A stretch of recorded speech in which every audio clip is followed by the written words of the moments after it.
Наш эфир продолжит программа «Актуальное интервью». В студии Иван Лазаренко. Здравствуйте. Прием абитуриентов в СУЗы и вузы республики идет полным ходом. О том, как проходит приемная кампания в Северо-Восточном федеральном университете, узнаем у начальника Центральной приемной комиссии вуза Елизаветы Ильиной. Елизавета Алексеевна, я вас приветствую. Здравствуйте. Здравствуйте, добрый день. Насколько я помню, приемная кампания началась 20 июня. Прошел уже довольно-таки большой срок. Скажите, сколько на сегодняшний день уже поступило заявлений от абитуриентов? У нас получается, что 20 июня действительно у нас началась приемная кампания именно для поступления в СВФО по программам среднего профобразования и бакалавриата специалитета. В магистратуре и аспирантуре у нас начнется прием 12 июля, то есть в следующий понедельник мы ожидаем наших абитуриентов. Так, у нас получается пока на данный момент 3065 заявлений, это по состоянию на сегодняшний день.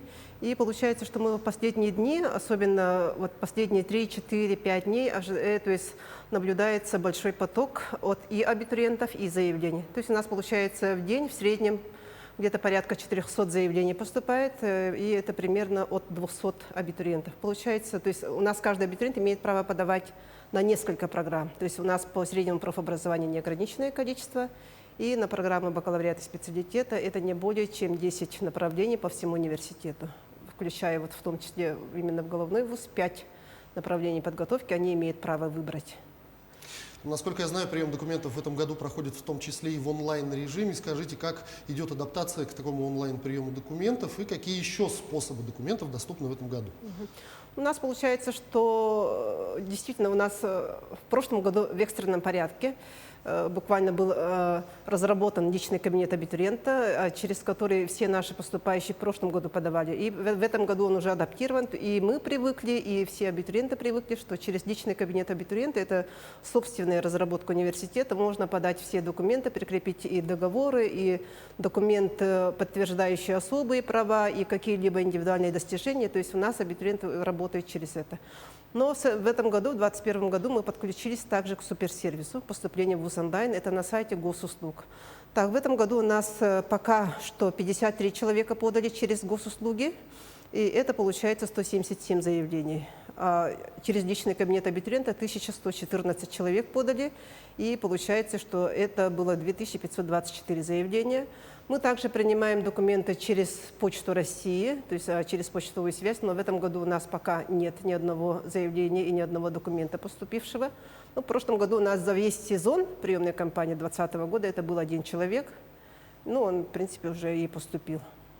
Давайте поговорим о направлениях, какие из них актуальны в этом году в университете, как вы считаете, почему.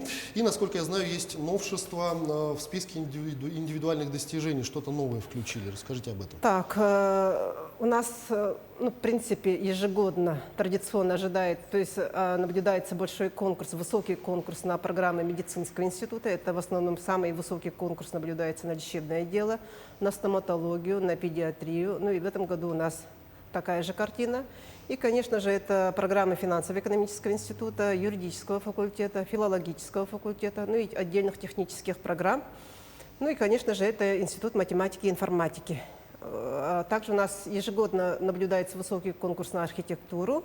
Это инженерно-технический институт, на программы, связанные с изучением иностранных языков. То есть это английский, корейский, особенно очень высокий конкурс, китайский язык. Вот такая же картина. Так, ну, что касается магистратуры, то магистратура, вот как я уже сказала, у нас начнется прием документов 12 июля, но мы сейчас уже замечаем заинтересованность на программы педагогического института.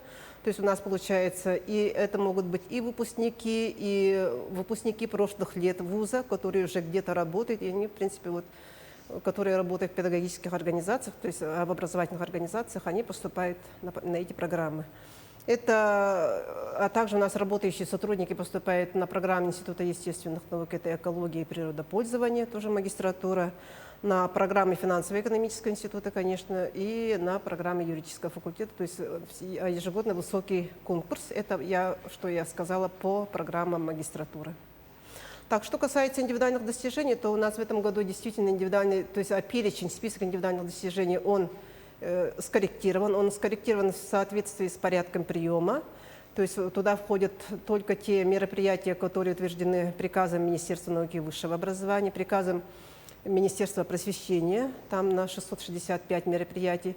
Но ВУЗ имеет право учитывать спортивные достижения. То есть это получается, мы в этом году впервые провели Северо-Восточную олимпиаду школьников по интеллектуальным видам спорта. Это шахматы, шашки, го.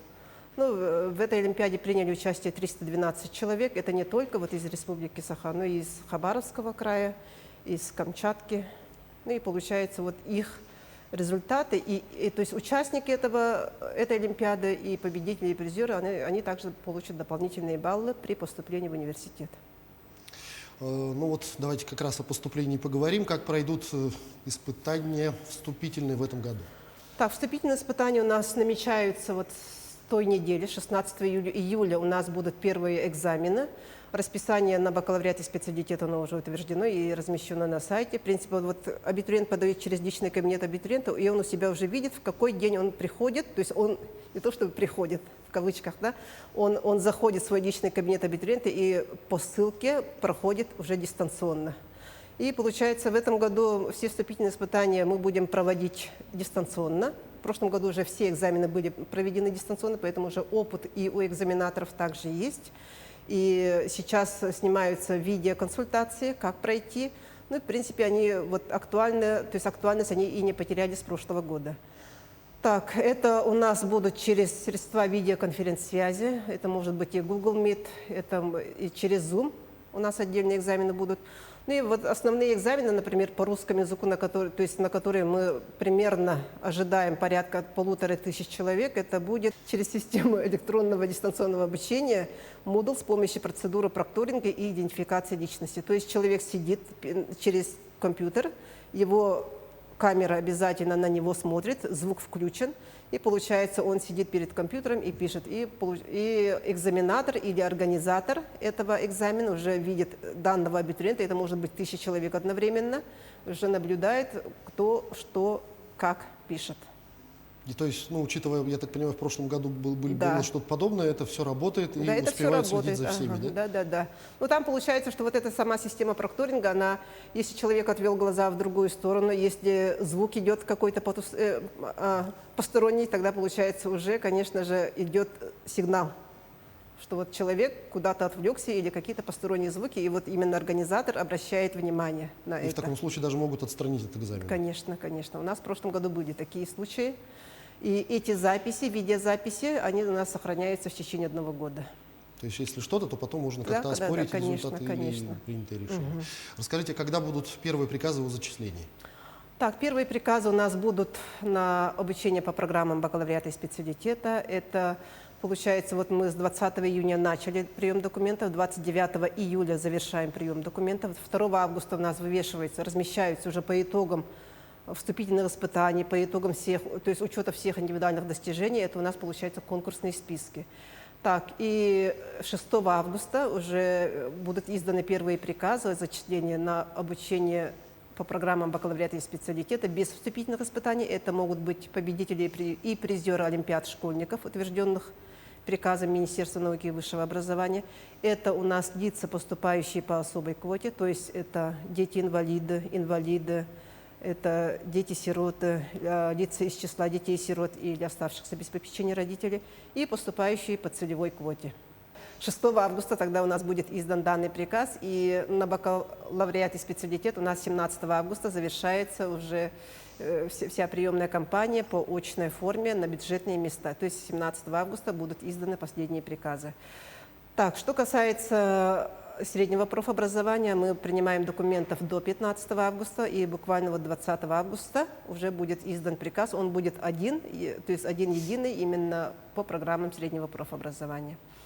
По программам магистратура, аспирантура, ординатура ожидаются последние приказы 26 августа. То есть мы таким образом должны всю приемную кампанию на обучение по очной форме завершить до 1 сентября, то есть до начала учебного года.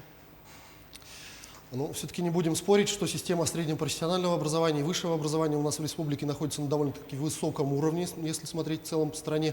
Из СУЗов и вузов большое количество, можно выбрать любой на, скажем так, вкус и цвет, но тем не менее, в чем все-таки преимущество Северо-Восточного федерального университета перед другими учебными заведениями и почему стоит поступать именно туда? Так, ну, перед тем, как ответить на этот вопрос, я специально проконсультировалась, уточнялась у тех выпускников, у тех студентов, которые поступили вот недавно в наш университет.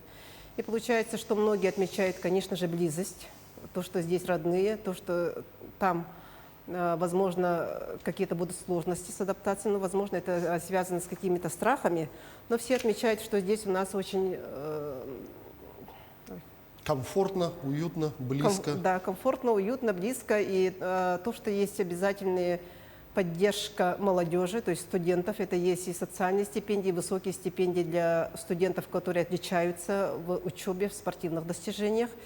Здесь у нас очень хорошая материальная база, то есть у нас получается, если человек живет в кампусе, и у него практически рядом все. И столовая, и спортивный комплекс, и бассейн, и библиотека, и университет сам. То есть получается, что вот он живет, выходит, развлекается, учится. Спортом занимается, Спортом и все как занимается, бы очень компактно. Да, все здесь, все рядом. Так, и что еще касается, тут некоторые отмечали, что есть именно по практикам, то есть вот они во время студенчества они проходят практику, и они там же могут быть трудоустроены по завершении обучения. Так, еще также многие отметили то, что здесь у нас очень, то есть как бы можно навести большое количество знакомых, которые тебе помогут или которым ты поможешь в дальнейшей жизни. В общем, одни плюсы. Одни плюсы. И получается, да, действительно, у нас Северо-Восточный федеральный университет – это один из федеральных университетов нашей большой страны. Он является современным университетом со своими устоями, со своими традициями. У нас обучается порядка 19 тысяч студентов, и это на самом деле, то есть это получается по всему университету, включая филиалы. В университете 17 институтов и факультетов, так, 2 колледжа и 1 университетский лицей. Надо отметить, что выпускница этого лицея в этом году как раз вот получила 100 баллов по единому госэкзамену по химии. И получается, мы таким образом и среднее общее образование есть, и среднее профессиональное образование есть. У нас проводится обучение, подготовка кадров среднего звена по программам среднего профобразования. Это и в колледже инфраструктурных технологий, и в медицинском институте, в финансово-экономическом институте, и в юридическом колледже юридического факультета. Высшее образование также у нас в 17 институтах и факультетах, 3 филиалах. Аспирантура есть, ординатура, магистратура. Так что, в принципе, все ступени образования. Добро пожаловать. Елизавета Алексеевна, я благодарю вас за эту беседу. Огромное спасибо, что ответили на наши вопросы. Всего доброго вам. Спасибо, всего вам доброго. Это была программа «Актуальное интервью». Как проходит приемная кампания в Северо-Восточном федеральном университете, нам рассказала начальник Центральной приемной комиссии вуза Елизавета Ильина. До встречи в эфире.